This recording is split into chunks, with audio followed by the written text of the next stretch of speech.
Shalom. All praises to Yahweh, Bahashem, Yahweh Shai, Bahashem Rakakwadash.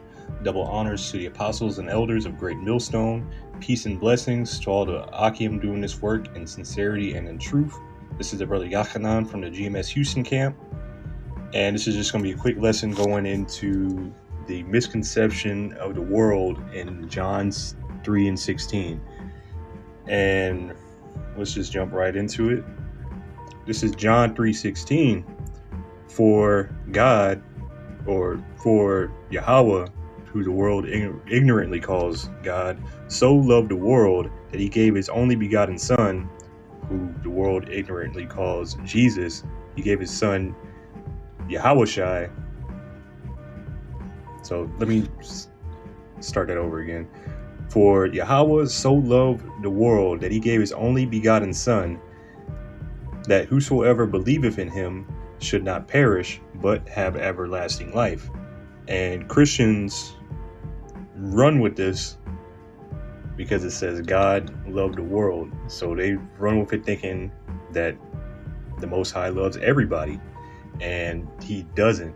And this world here isn't talking about the planet Earth and all the inhabitants. It's specifically referring to Israel. And we'll click on that word world, and it's G2889, cosmos. And it means an orderly arrangement, decoration, an ornament, adornment. So this adornment is talking about Israel. Like there's many worlds. There's Sea World, the world of hip hop, the world of sports, the bodybuilding world. Like there's many different worlds. So to be specific, it's talking about Israel in orderly arrangement. And we'll go from there. We'll look up this in the etymon for adornment. And this is adorn on the etymon online, or etym online. Adorn from the late 14th century, to decorate, embellish, to be an ornament to order, arrange, dispose, equip, and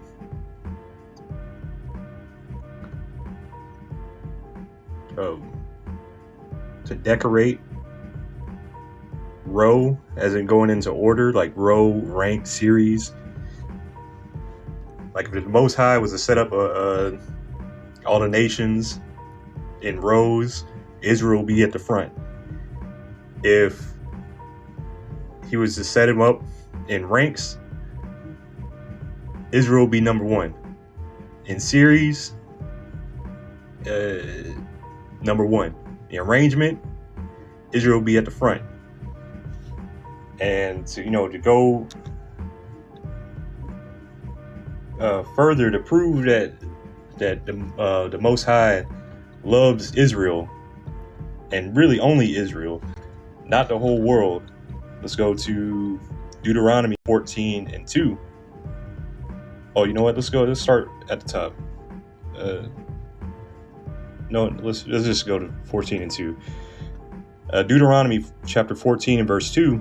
For thou art an holy people unto Yahweh thy power, and Yahweh hath chosen thee to be a peculiar people unto himself above all the nations that are upon the earth. And so let's look at this word peculiar in the Strong's. That's H5459, Sagala, which means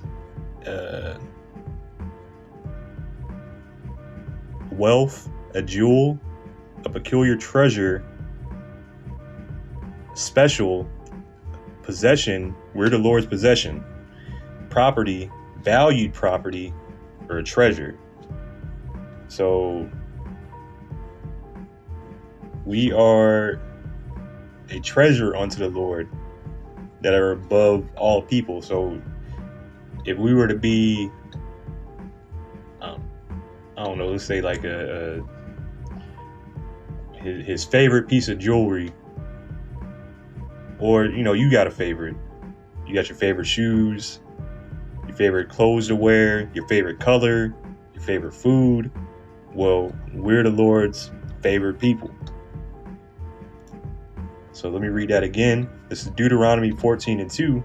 For thou art an holy people unto Yahweh thy power, and Yahweh have chosen thee to be a peculiar people unto himself above all the nations that are upon the earth. And I think that peculiar, that word peculiar had, jewel. So we're going to look up jewel in the Edymon. This is from the late 13th century, an article of value used for adornment. So there it is again. We're like an adornment to the Lord, an ornament.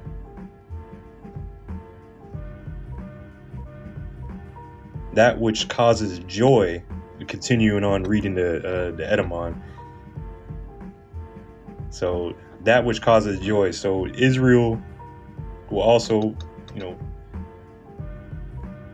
we're a treasure unto the Lord. So you got an article, clothing, shoes, jewelry, something like that makes you particularly happy. Well, or even, having a wife, being that, let me get that real quick. Being that we are to be married to the Lord.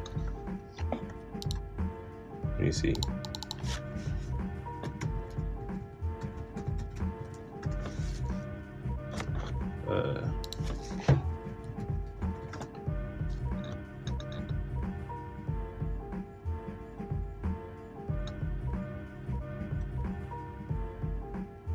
This is Sirach 36:24, and it's just to the point right here. He that getteth a wife beginneth a possession, a help like unto himself, and a pillar of rest.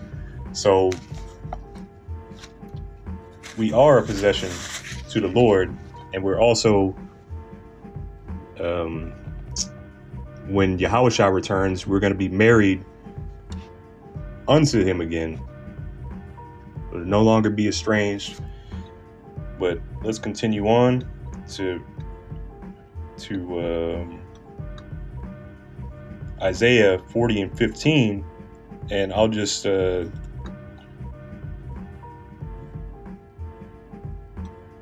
see.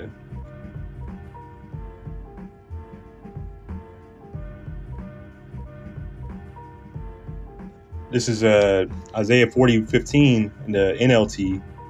No, for all the nations of the world are but a drop in the bucket, but they are nothing more than dust on the scales.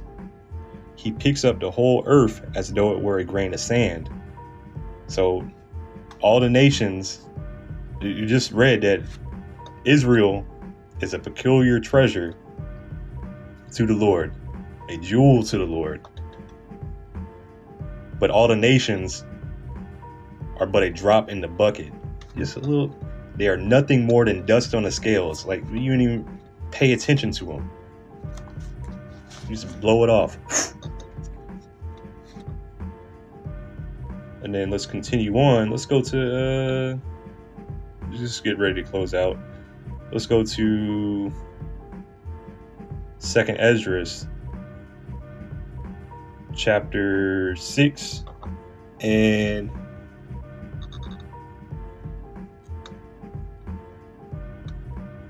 we'll just go to 56, but we'll read it in the GNT, the Good News Translation. This is 2nd Esdras chapter 6 and 56 in the GNT. You said that in spite of their great numbers, all the other nations which descend from Adam are nothing, worth no more than a drop of water, no more than spit. So, I mean, let's go to this one too. Because, you know, you might run into somebody like, you read them all that, and it might be like, what? But the New Testament, God loves everybody. And he changed his mind.